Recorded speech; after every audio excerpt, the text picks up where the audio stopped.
Week 15 is almost in the bag. Our fancy championship hopes are hopefully on the bubble.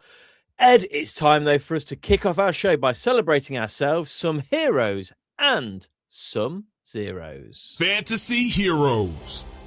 It was the pits for any fancy manager who faced Kyle in fantasy playoffs as he went off for 11 receptions, 3 of them touchdowns, and his highest ever fantasy score.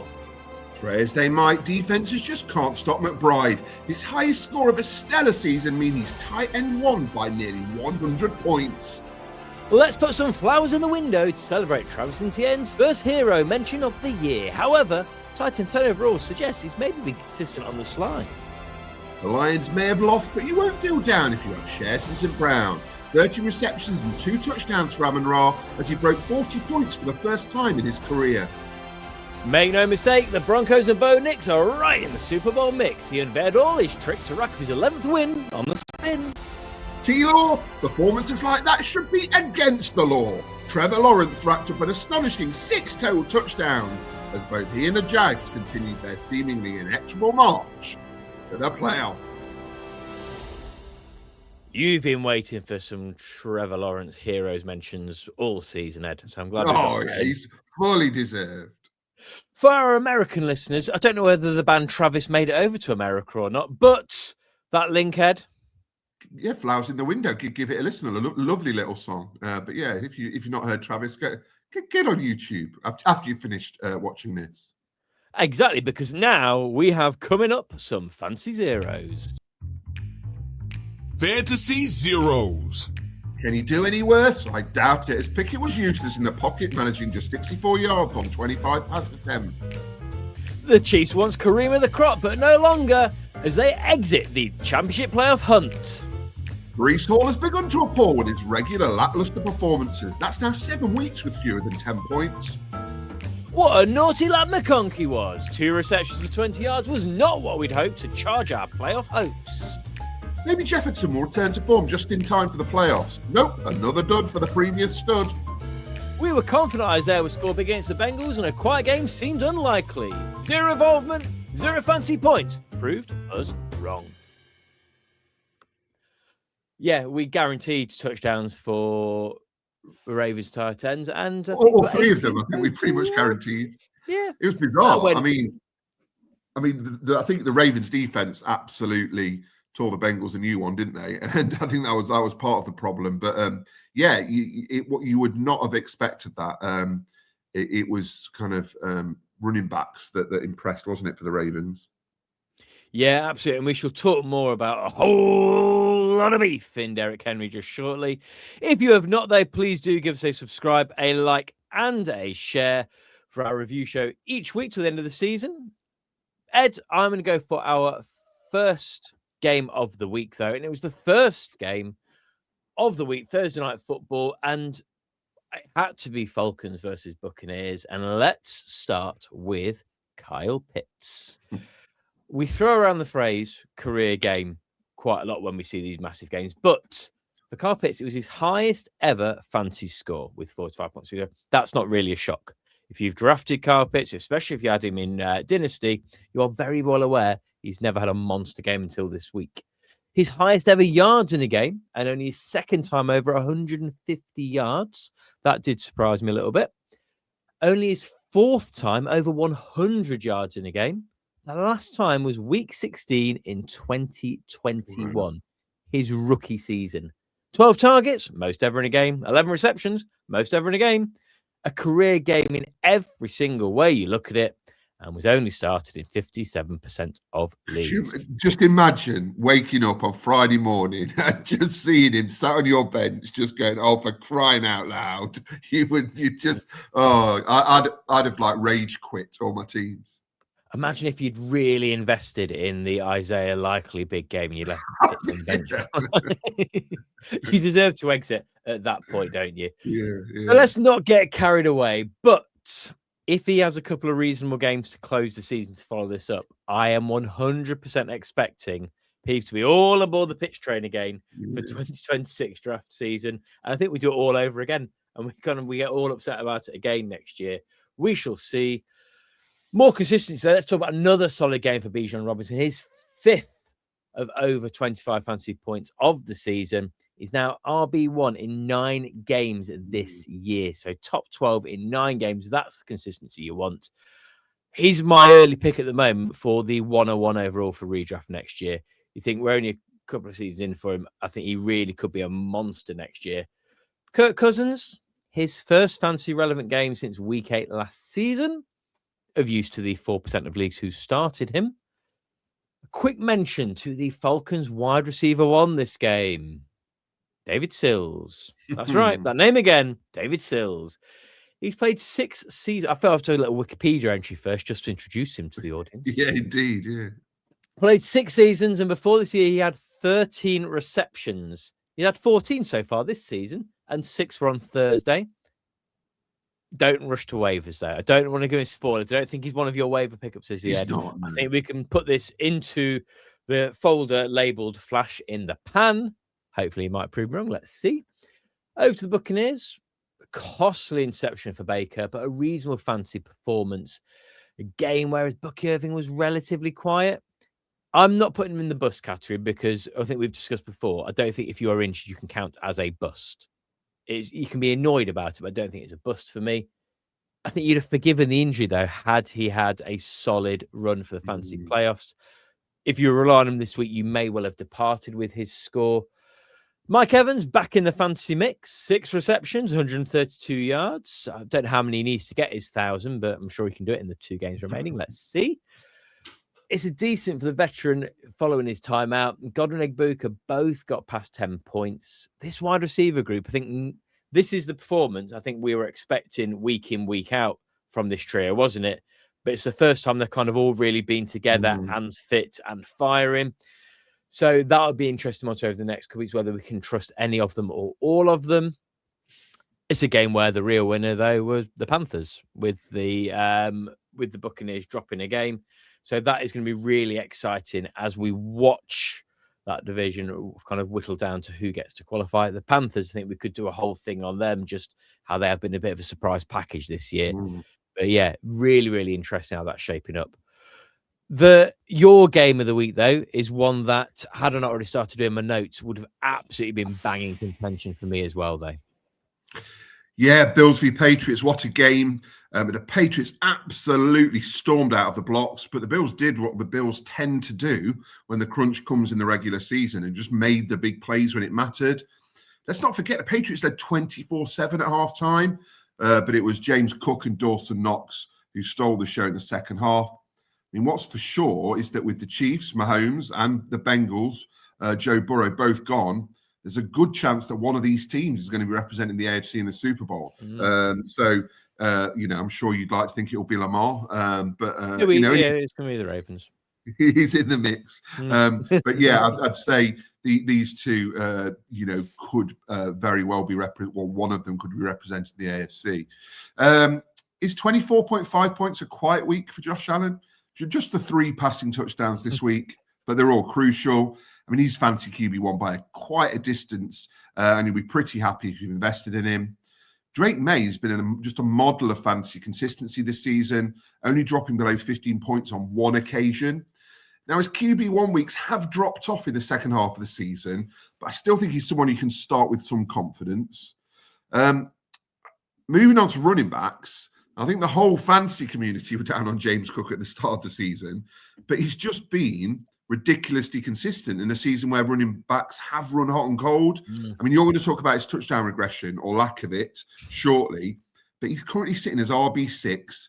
He's only behind CMC, JT, Gibbs, Bijan, and Achane. Just a sign of a very impressive season. Remember, he was being drafted as RB13, and I think a lot of us thought that was generous. So, well done, James Cook. I think we can safely say that Travion Henderson is the lead back in New England now. Can we? Do you think? I'm going to talk more about how brilliant he is in a minute as well, because I was very, just a great talent, and he can do things a lot of running backs can't. So I think that's got to make him the RB1. Yeah, I mean, it looks that way. 148 yards on the ground this week with a couple of touchdowns for his 4th RB1 performance in the last 6 starts. Wonder how high he's going to go in drafts next season. Ramondre Stevenson still getting used, but he's clearly the RB2 behind Henderson at the moment in terms of workload. I think the only thing that makes me hesitant to drop Ramondre Stevenson in leagues where I have him is that he tends to get a few receptions that can boost his score a bit. Much less exciting at wide receiver for both teams. Khalil Shakir continues to be the only Bills receiver with a chance of posting a decent score. Keon Coleman will be in the discussion for fantasy bust of the season. He wasn't even targeted this week. Moving on to the Patriots, Stephon Diggs continued his poor run of form, just 8 receptions for 72 yards across his last 3 games. Do you play Stephon Diggs in a crucial fantasy playoff game next week? I don't think you do. I'd be very hesitant to start him. And then Mac Hollins and Kayshon Boutte didn't fare much better, which is to be expected when Drake May completed just 14 of his 23 passes and failed to connect for a touchdown through the air. Yeah, Kayshon Boutte his one reception was an absolutely fantastic catch. It was really good. Mac Hollins, I'm not going to put him in the zeros category, but he was close to my loser of the week for parading around with his shirt off like it actually meant something. Just put on Mac. Like, literally no one is impressed by it. No, it's the morons cliche, isn't it? Oh, it's cold. I'm going to show how. I mean, to be fair to him, if I look like Matt Collins, I would parade around with my shirt off a bit more, but not in the snow because I'm about to have some elite performance and I'd rather stay warm, please. I just wanted to add that in. Yeah, no, he was a big silly Billy. Finishing off, tight end. Dawson Knox backed up his tight end 3 last week as tight end 7 so far this week. One of those efficient stat lines that we love, Mark.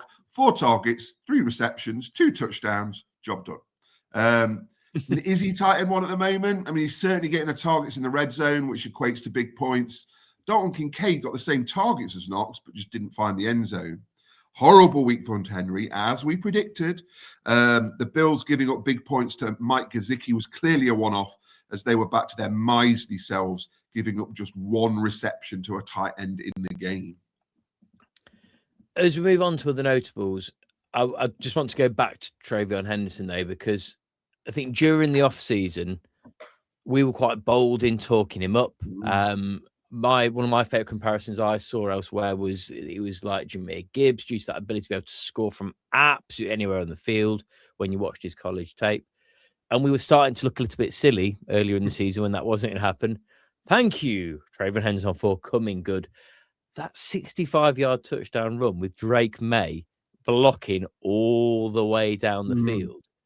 It just sums up this Patriots team for me at the minute, which, if we'd said when Brady kind of packed it in that we'd see the Patriots again in the Super Bowl, that would have been an absolute horrible scenario.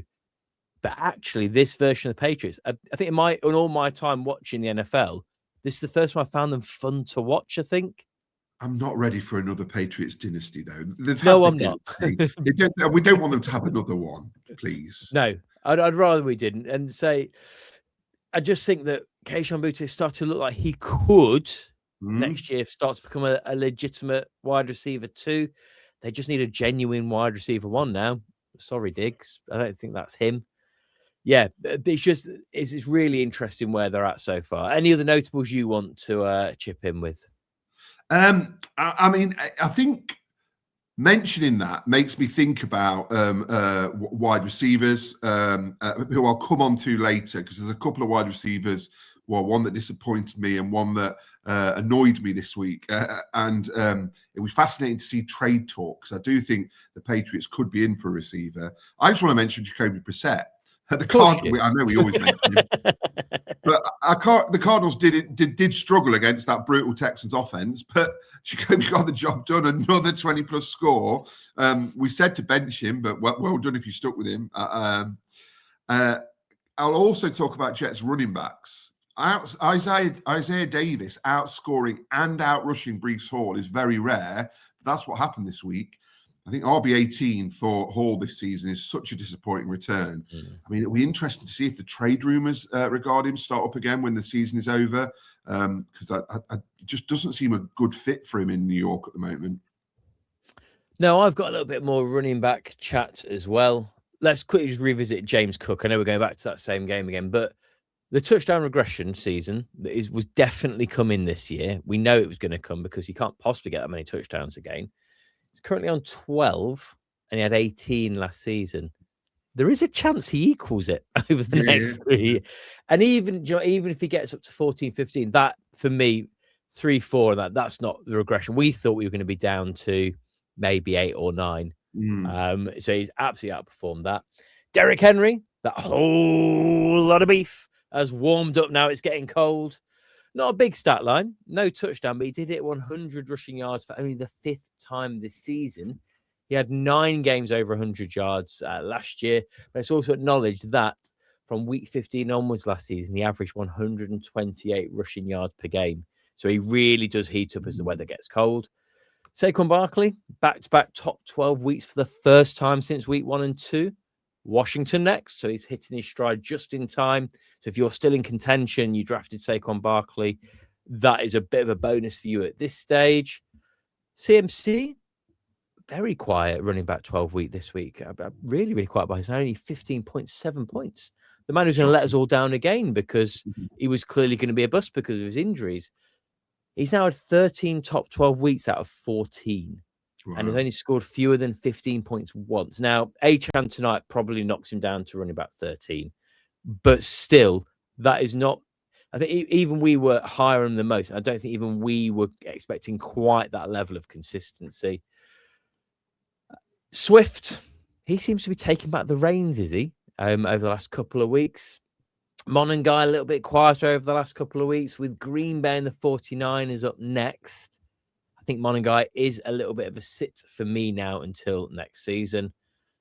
Ed, finally from me, I'll move on from running backs. I'd like to give some really good news for the Bengals. Obviously, we're looking for the really great news. What was that great news? We scored 0 points. Mark. Amazing performance by the Ravens in every area. Well, not amazing. I'm pushing it there a little bit. But one area that we thought was going to be dominant, and it completely was not. The Bengals, who concede all of the yards and all of the touchdowns to any tight end who steps on the field against them, only conceded 18 yards, no touchdowns to tight ends this week. Bad news for our starts of the week, though. Hence, Isaiah Likely making the cut for a 0.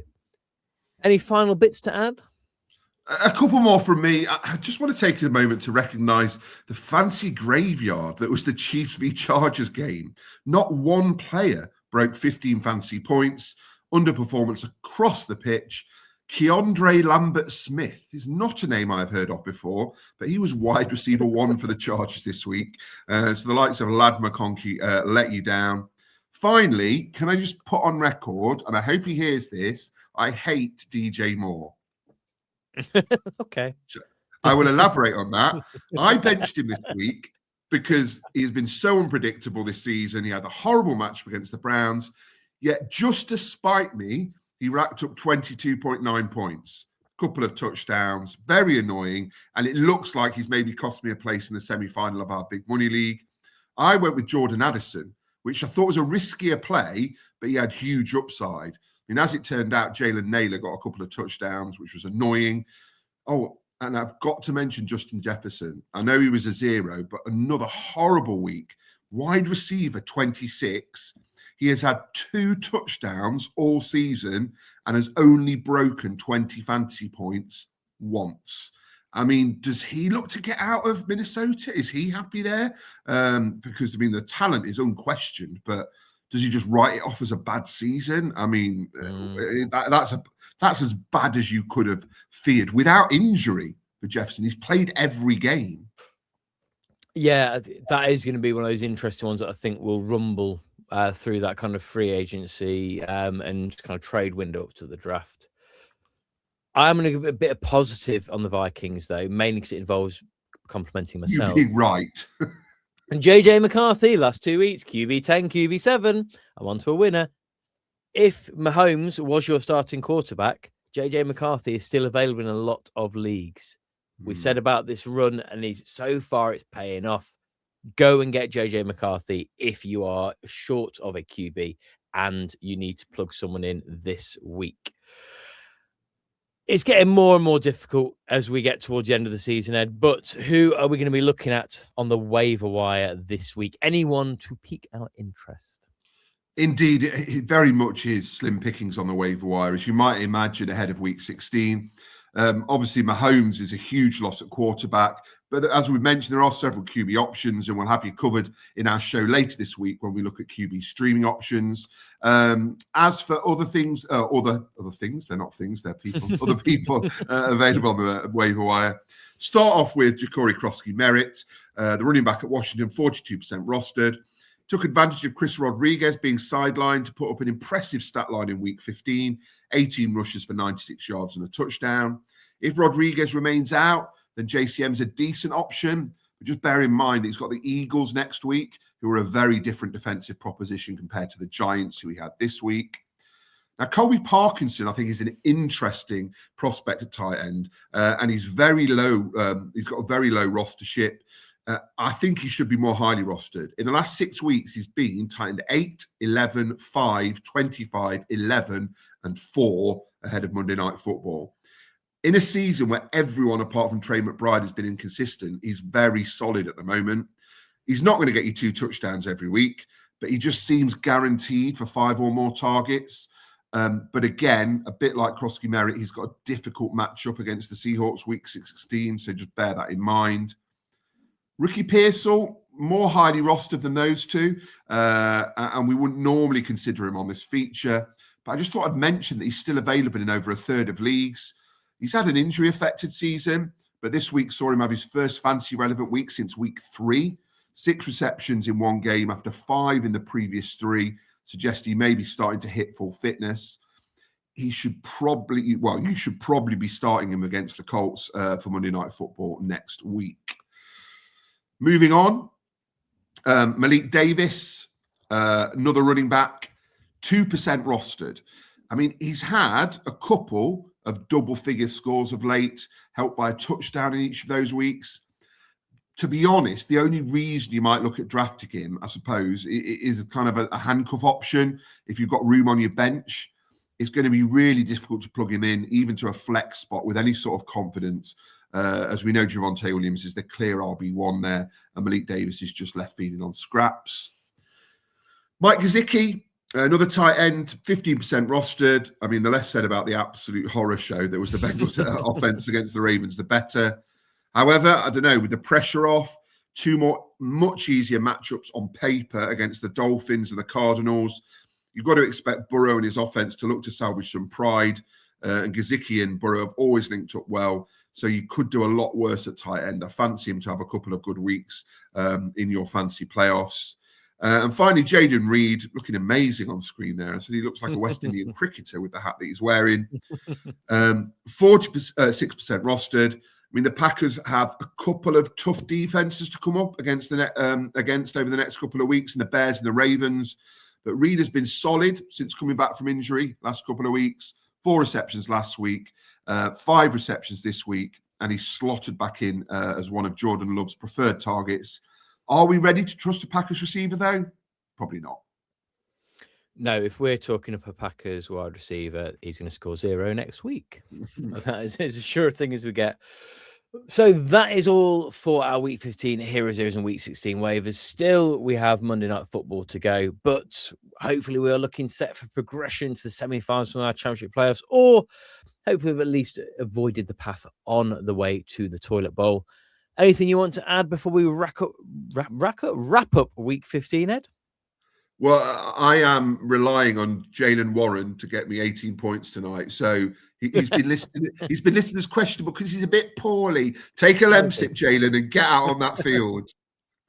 There we go. So that's DJ Moore and Jaylen Warren that Ed has a personal mention for this show.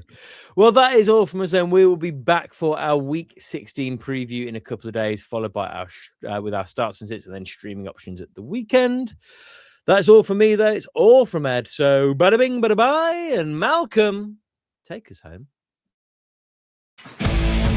You have been listening to the team from TH Fantasy Football. For more content, follow TH_fantasy_NFL on Twitter and Instagram.